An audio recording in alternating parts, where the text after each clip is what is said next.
వైఖరిని కొనసాగిస్తే, పోలీసులు ఇలాగే దౌర్జన్యకాండని మీరు ప్రోత్సహిస్తే ఏం చేయాలి మరి? చూస్తూ ఊరుకోలేం కదా. ఇళ్ల మీద పడితే ఏం చేస్తారు? మాన ప్రాణాల కన్నా విలువైంది ఏముంటది? ఆస్తులు పోతే పోనీ 2 ఏళ్ళో 7 చాకరీ చేసి సంపాదించుకుంటారు. టీవీ పాత్ర అయితే అప్పో సప్పో చేసో లేదా అడుక్కున్నాం లేదా కూలి పని చేసో సంపాదించుకుంటారు. కానీ ధ్వంసం చేసి దౌర్జన్యం చేసి అసభ్య పదజాలంతో ఆడపిల్లని ఆడకూతురిని 30 ఏళ్ళు కూడా నిండు లేవు, 26 ఏళ్ళు 27 ఏళ్ళు 25 ఏళ్ళ అమ్మాయిని పసిగుడితో కొడుకుని బిడ్డని చేతిలో సంకనేసుకుని ఉంటే లక్షిస్తాను పొడుకో లంజా అని మదం ఎక్కి మాట్లాడే నవీన్ గాడిని రోడ్లమ్మడి తిరుగుతుంటే ఆడు హాస్పిటల్కి చేరుస్తారు తీసుకెళ్లి పోలీసు. ఏం చేయాలి? అందుకే నిర్ణయించుకున్నాం, చూసుకుని 7 కలిసి ఎస్పీ గారిని కలవాలి. కలిసి పోలీసు ఇదే రకమైనటువంటి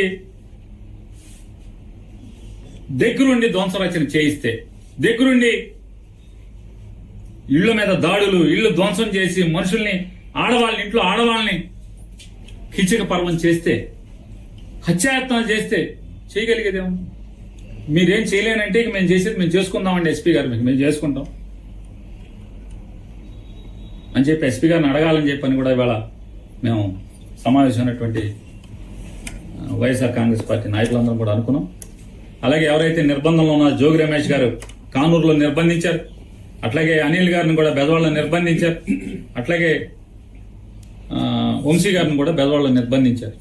ఖచ్చితంగా రేపో ఎల్లుండో అందరం కలిసి 7 కలిసి ఎస్పీ గారిని కలిసి జిల్లా ఎస్పీ గారిని కలిసి ఖచ్చితంగా ప్రశ్నించదలుచుకున్నాం. ఈ రకంగా మీరు కనుక ఇంకా కొనసాగిస్తే, ఇక తిరుగుబాటు తప్పితే మా ప్రాణాలని, మా ఆస్తుల్ని, మా భార్యలు లేదా చెల్లెళ్ళు తల్లుల యొక్క మాన ప్రాణాలు కాపాడుకోవాలంటే చేయగలిగేది ఏముంది? అంటే ఏం చెప్తున్నారంటే పోలీసు రక్షణతో మమ్మల్ని అందరినీ కూడా వైఎస్ఆర్ కాంగ్రెస్ పార్టీ వాళ్ళు ఊర్లు వదిలి వెళ్ళిపోవాలి. అలాగే హరిని ఒకడు పచ్చి నరహంతకుడు ఆడది కనపడితే వడదు, మర్డర్ కేసు ముద్దాయి, మామూలు ముద్దాయి కాదు, డబ్బు కోసం అమ్మాయిని కిడ్నాప్ చేసి ముక్కలుగా నరికి తెలంగాణ తీసుకెళ్లి తెలంగాణ శ్మశానంలో కాల్చినటువంటి ముద్దాయి. ఆడి ఫేస్బుక్ లో పోస్టింగ్లు పెడుతున్నాడు. ఒక దళిత కుర్రాడు బైపాస్ రోడ్డుకు సంబంధించినటువంటి హేమా నాని అనే ఒక దళిత కుర్రాడు మీద పోస్టింగ్లు పెడుతున్నాడు. అతను భయపడి పారిపోయాడని చెప్పని, అరే నువ్వు పారిపోయావరా, నువ్వు బందర్ మీద ఎప్పుడు వస్తే అప్పుడు నీకు దండేయటమే. బహిరంగంగా పోలీస్ కంప్లైంట్ ఇచ్చాం వాళ్ళ అమ్మా నాన్న. చర్యలు లేవు ఎస్పీ గారు, చర్యలు లేవు. హరి ఆడిపోయారు, నల్ల హరి అంటారు, కొరియర్ సీను రౌడీ షీటర్ ఆ యాదవుల ఇంటి మీద పడి ధ్వంసం చేశాడు, కేసు లేదు. ఇవాళ బందర్లో ఉన్నటువంటి రౌడీ షీటర్లు, పాలకేంద్రం చిలకలపూడి పాలకేంద్రం సురేష్ అనేవాడు ఇవాళ ఈ ధ్వంసంలో మన 8వ వార్డులో విశ్వబ్రాహ్మణ కాలనీలో అలుగోజు రాజశేఖర్ ఇంటికి వెళ్ళారు. అలుగోజు రాజశేఖర్ విశ్వబ్రాహ్మడు అలుగోజు రాజశేఖర్ కంసాల పని చేసుకుంటాడు, బతుకుతూ ఉంటాడు భార్య పిల్లల్ని. అతని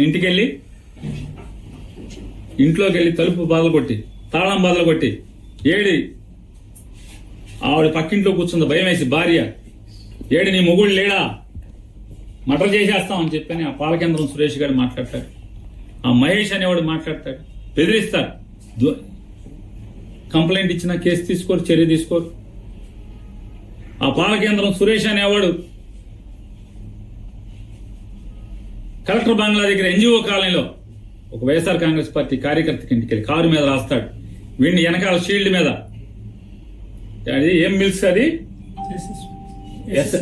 ఎస్ఎస్ మిల్క్స్ సురేష్ వచ్చెళ్ళాను అని కారు మీద రాస్తాడు. అంటే మట్టి ఉంటది కదా, మట్టి మీద వచ్చెళ్ళానని రాస్తాడు. ఆడ కూతుర్ని ఇల్లంతా ధ్వంసం చేసి